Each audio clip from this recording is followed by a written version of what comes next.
Hi everyone, Stepan here. Welcome to today's daily chess test.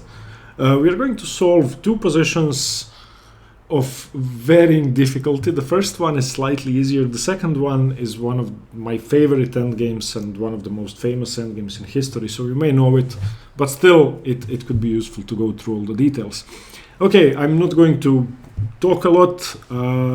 Set up the first position. You can see the rules on the screen.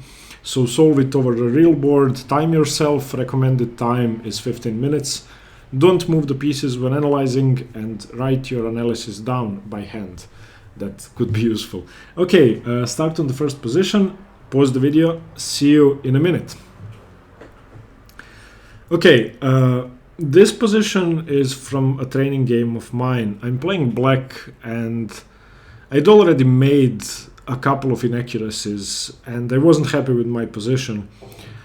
And here my opponent played f4. Now first let's try to understand all the important details in the position. The first major one is white is threatening to play pawn to f5, trap my bishop, so I have to do something about that.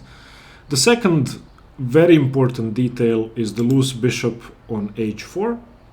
So we have this threat, we have this loose bishop, and we also have a loose pawn on e3. Those are very important in white's position. In black's position, it's the tempo gain white could get with bishop takes e7, and it's the queen which white could use to gain a tempo with knight a4. And those are the most important things in this position, and if you considered all of them, then you may have found the correct sequence of moves. So there are basically two moves here.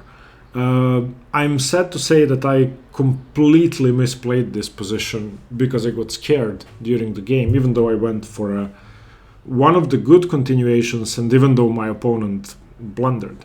So the first option you can go for is simply knight to g4.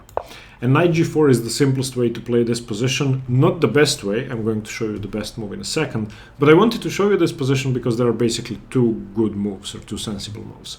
So now black is threatening knight e3, black is threatening bishop takes h4. So white's best is definitely knight takes knight. And after bishop takes knight, just simply to retreat bishop to f2. And black gets a fine position with knight f6. Probably white is going to be able to play e4 and break the position, but then it's not really clear why the d4 pawn is so weak and isolated, why the f4 pawn has advanced. I think black has a fine position. So knight g4 is definitely fine.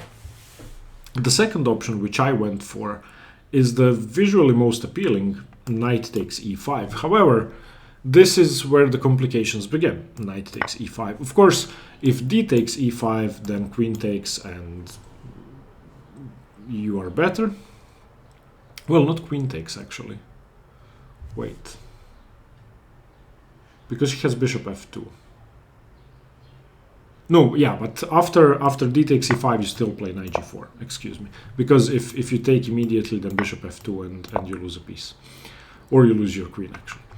So after knight takes e5, f takes e5 is the critical way to play. And now, the part you had to see and the part you have to calculate is whether knight g4 works or not. Because if it works, it really works, and you win the position. If it doesn't work, you lose. And the alternative is, of course, knight to d7. Now, knight g4 doesn't work. And for me, at least, it wasn't easy to see why. So I made the first mistake here for playing knight g4, the second mistake for not punishing my opponent for not punishing me. You're going to see that in a second. The correct way to play was knight to d7. And after bishop g3, saving the bishop, also bishop e7 is okay, but bishop g3 is better. You go c5, they go knight a4, and queen c6, gaining a tempo on the knight. Well, threatening to take the knight if the queen should move. So the knight retreats back to c3 and cd4, ed4. And again, this is a good position for black. It's sort of an improved French because your bishop is on e6 instead of on c8. You don't have a pawn on e6, so you can continue f6. And you have some light squared weaknesses, but this center is going to collapse, and your knight is going to get to f6 most likely. So that was the correct way to play. After f5, knight g4 is a lost position for black, which I didn't see during the game, and I didn't lose the position because my opponent blundered on this move. So I lost it later, but that's another story. So in this position, white's bishop is attacked. White's e3 pawn is attacked. So the only move that I've been looking at is bishop takes e7, which is a horrible blunder, which I just didn't punish. And I don't know why. Obviously, why I played knight g4 was to play knight e3 here. And there are a couple of sensible moves. Queen f2 seems best, and I simply missed that I have knight g4 gaining a tempo on the queen. And I just didn't see that. That's why I discarded the variation. Of course, after queen h4 saving the bishop, you can pick up this one with check. And that's completely winning. So queen f2 doesn't work. After knight takes e3, if queen to e2 is played, then the position is lost for white. Again, you just play queen takes d4.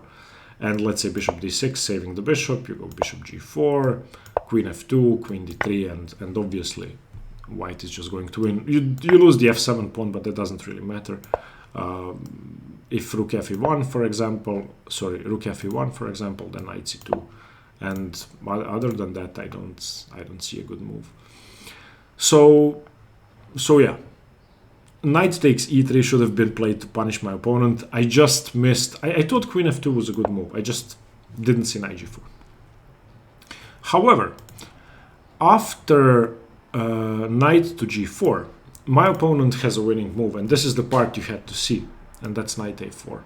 Gaining a crucial tempo on the queen and making sure that queen takes d4, queen takes d3 isn't an option. So once you play queen d8, he can simply defend, and that's losing.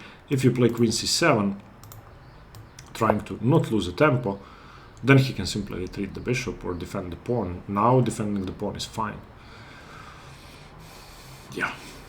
Okay. So unfortunately for me, I completely misplayed it. So it's seemingly easy to play this position, but as you can see, I made two incredible blunders.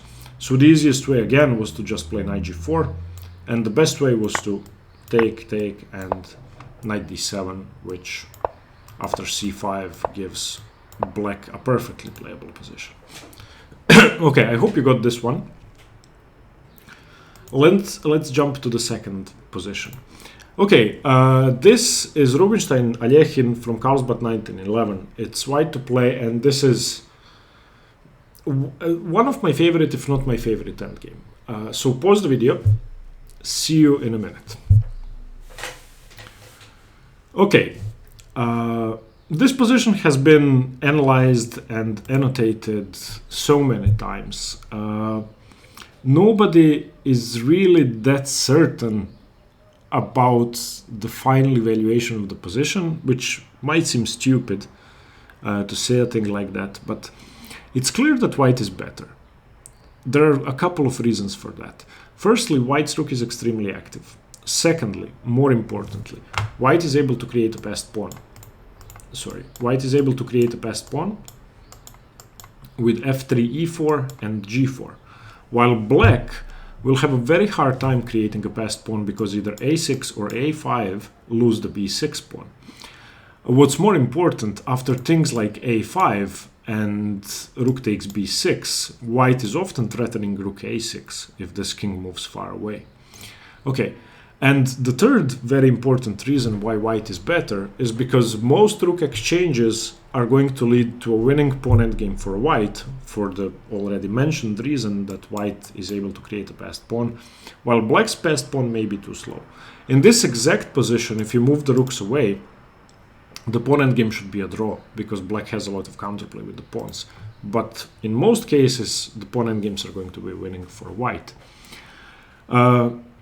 As you may know, Akiba Rubinstein is one of the greatest rook endgame players of all time, or at least that's what he is most famous for.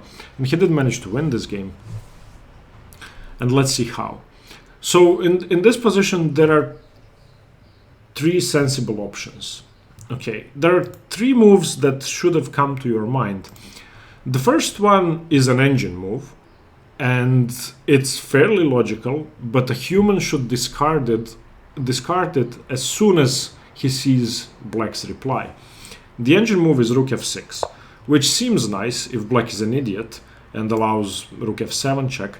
However, black can simply play king e7 and you have to go back, and black goes back. So there's nothing there.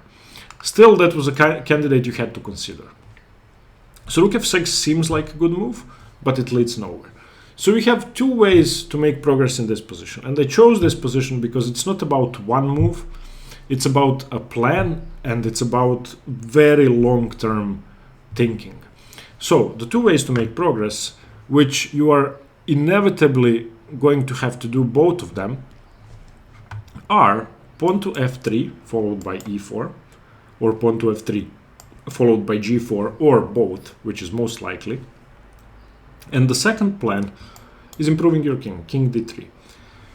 King d3 supports e4, so you may as well play king d3, but it also comes closer to this b pawn. And as we said, black is able to play a5 or a6.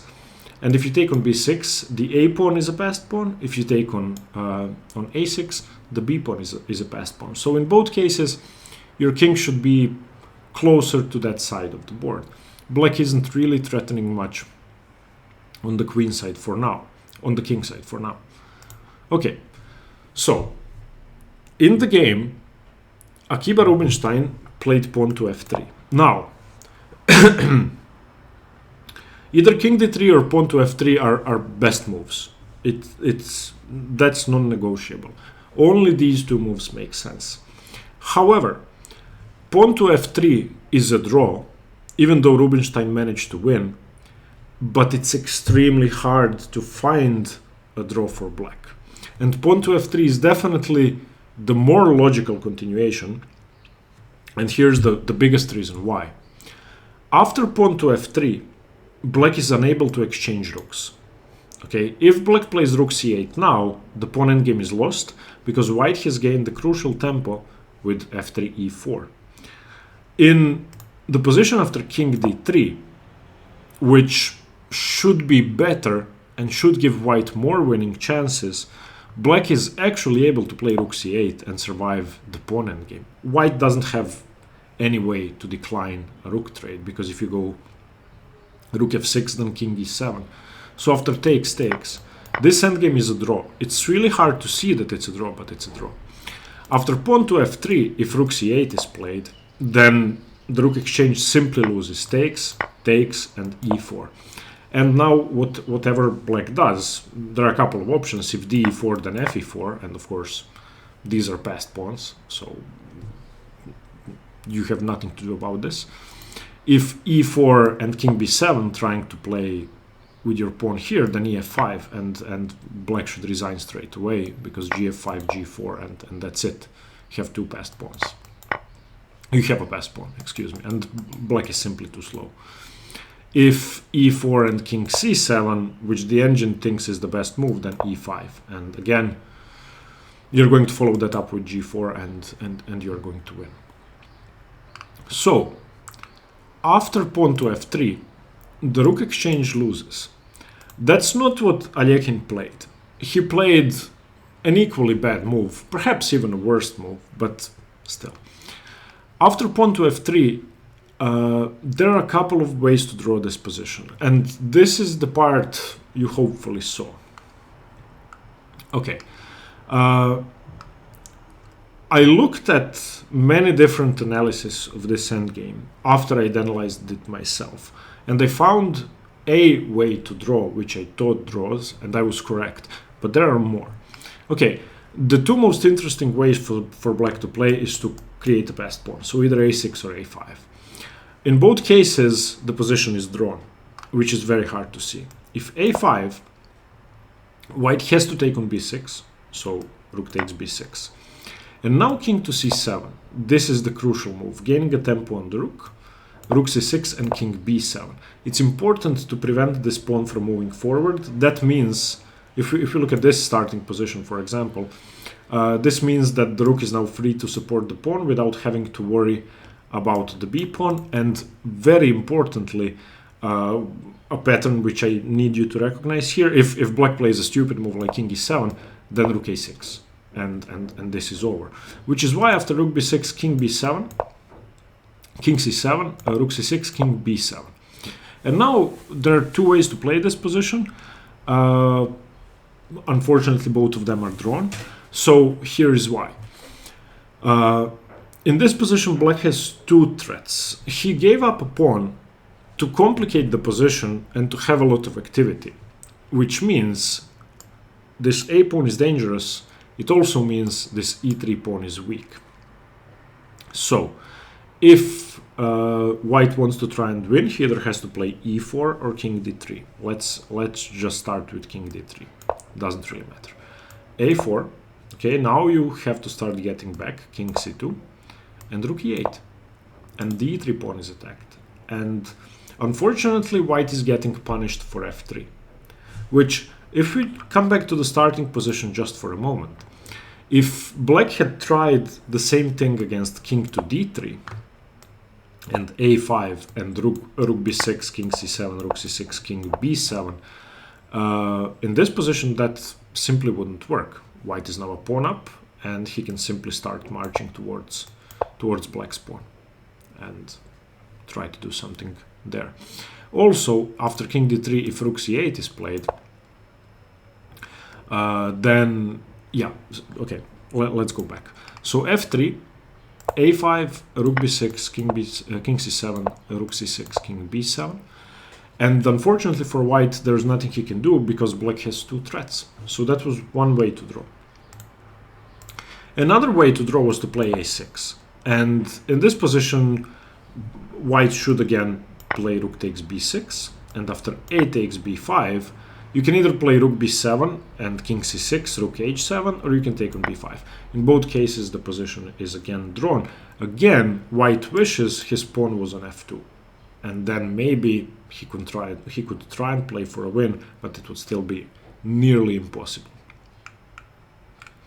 So after f3, this was what Alekhine should have done. Instead, in the game, he played rook e8.